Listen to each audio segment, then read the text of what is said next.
এদিকে আসানসোলে বিক্ষোভের মুখে জিতেন্দ্র তিওয়ারি। জামুরিয়ার দরবারডাঙ্গায় উত্তেজনা পরিস্থিতি। ছবিটা একটু দেখাই আপনাদের। প্রাক্তন মেয়র এবং বিজেপি নেতা, তাকে ঘিরে বিক্ষোভ, উত্তেজনা জামুরিয়াতে। দুপক্ষের মধ্যে বচসা, লাঠি হাতে দেখা যাচ্ছে এবং জিতেন্দ্র তিওয়ারি, তাকে আমরা দেখতে পাচ্ছি। ঠিক কি ঘটনা ঘটেছে, কেন এরকম পরিস্থিতি তৈরি হলো? হাতাহাতি দুপক্ষের মধ্যে, সেই ছবি আপনারা দেখতে পাচ্ছেন। আর এই বিক্ষোভের মুখেই জিতেন্দ্র তিওয়ারি। জামুরিয়ার দরবারডাঙ্গায় উত্তেজনা পরিস্থিতি তৈরি হলো।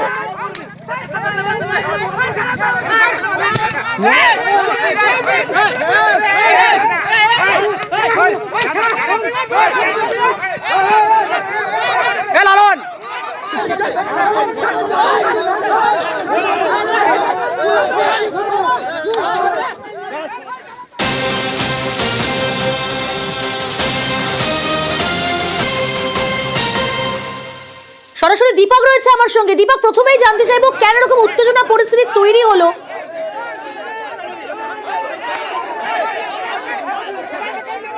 দেখো, একেবারে দলীয় কর্মীদের কাছেই অভিযোগ পেয়েছিলেন আসানসোলের প্রাক্তন মেয়র কি দরবারডাঙ্গা, জামুরিয়ার দরবারডাঙ্গা অজয় নদের উপরে আছে, সেই নদে যেভাবে নিয়ম বিরুদ্ধে বালু তোলা হচ্ছে তাতে ক্ষতি হতে পারে পাম্প হাউসের, এবং পাম্প হাউসের ক্ষতি হলেই সে পানীয় জলের তীব্র সংকট দেখা দেবে জামুরিয়া অঞ্চলে। সামনেই কেন গ্রীষ্মকাল।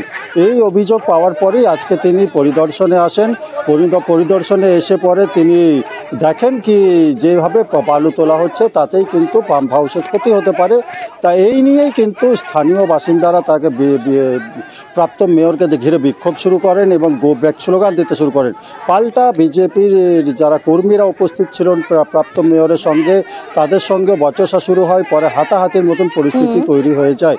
এরপরে কিন্তু পুলিশের মদতে এলাকা ছাড়েন প্রাক্তন মেয়র জিতেন্দ্র তিওয়ারি এবং পরিস্থিতি শান্তি আনে পুলিশ।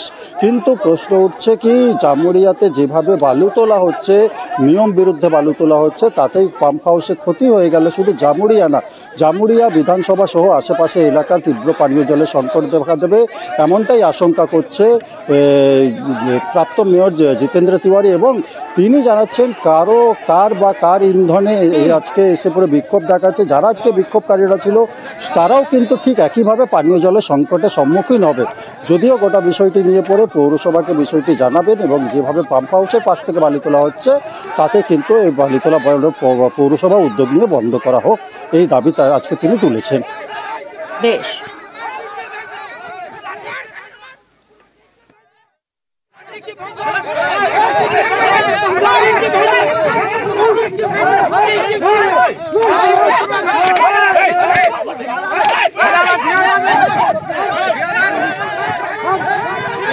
জামুরিয়াতে দরবারডাঙ্গা যে আমাদের ওয়াটার প্রজেক্ট আছে তার আশেপাশে এমন ভাবে বালি তোলা হচ্ছে যার ফলে আগামী দিনে দরবারডাঙ্গা ওয়াটার প্রজেক্ট সেটা হ্যাম্পার হতে চলেছে। সেটা দেখার জন্য আমরা পার্টি যারা পদাধিকারী আছে তারা সেখানে যায়, আমিও যাই।